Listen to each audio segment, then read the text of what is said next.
Mesdames, Messieurs, bonjour et bienvenue sur notre chaîne YouTube.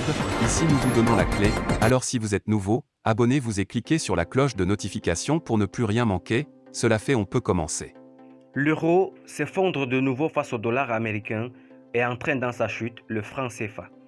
La stabilité qui est souvent avancée pour justifier la parité fixe entre l'euro et le franc CFA semble aujourd'hui voler en éclats. La monnaie européenne ne semble plus pouvoir se protéger elle-même face au dollar américain et entraîne celle de la CEMAC et de l'UEMOA dans sa tourmente. Mardi 5 juillet, l'euro, la monnaie commune à 19 pays européens, a reculé de 1,5% face au dollar américain, atteignant son niveau le plus bas depuis près de 20 ans, a pu constater l'agence Ecofin. Les raisons de cette nouvelle baisse divergent, car il n'est pas toujours évident d'expliquer des mouvements brusques de marché sur une période courte. Les analyses constantes semblent indiquer que les zones économiques craignent que la zone euro ne soit en récession. Mais un fait constant qu'on peut relever, c'est que l'inflation a atteint à fin juin le niveau de 8,6%, principalement tiré par les prix de l'énergie dont les factures au niveau mondial se payent principalement en dollars américains. Cette hausse généralisée des prix sur le marché mondial profite à la monnaie américaine qui est très sollicitée et sa valeur augmente.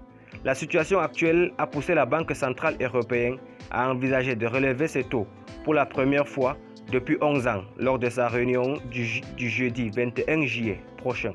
Les investisseurs sont insatisfaits de l'annonce faite par Christine Lagarde, présidente de la BCE, d'une hausse de 0,25% et privilégient ainsi le dollar qui est plus rentable.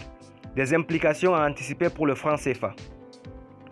Alors que les pays de l'UEMOA et de la CEMAC n'exercent aucune influence sur les décisions de politique monétaire européenne, les variations de l'euro les impactent en raison de la parité fixe qui existe entre le franc CFA et la monnaie européenne.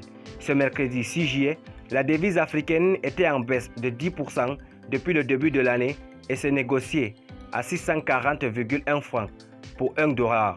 Selon des informations de la plateforme X.com, c'est son niveau le plus faible depuis plus de 20 ans.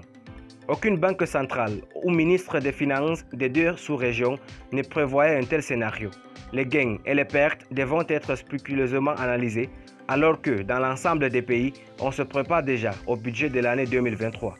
Pour les pays exportateurs de matières premières comme le pétrole, l'or, le gaz, le cacao, le coton, l'opportunité est réelle d'accroître les revenus d'exportation. Aussi, pour les pays de la zone UEMOA, dont la Banque centrale BCE-AO a récupéré les réserves des échanges et les a placées majoritairement sur des actifs en dollars américains, c'est aussi une bonne opportunité de gérer des plus-values. Mais les deux sous-régions sont aussi importatrices de biens et services et la zone euro, en proie à l'inflation, est un partenaire clé. La difficulté est de savoir jusqu'à quand cette situation va durer.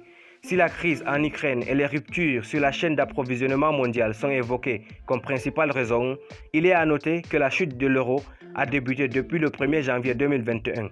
Une fois de plus, ce sont les sentiments de marché qui ont fait la différence.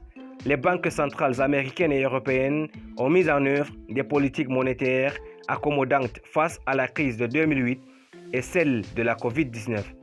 Mais alors que la FED a commencé à donner des signaux d'une suspension de son programme, les Européens, quant à eux, ont essayé de trouver des mesures d'adaptation pour soutenir la dette de certains pays comme la France ou l'Italie et surtout pour permettre une relance post-Covid vigoureuse et constante. Cette stratégie ne semble pas avoir eu des implications positives. Les agents économiques de la CEMAC et de l'UEMOA doivent désormais subir les effets de ces choix. Merci pour votre aimable attention. Si vous êtes nouveau, n'oubliez pas de cliquer sur la cloche de notification et de vous abonner à la chaîne. Merci et à très bientôt pour une nouvelle vidéo.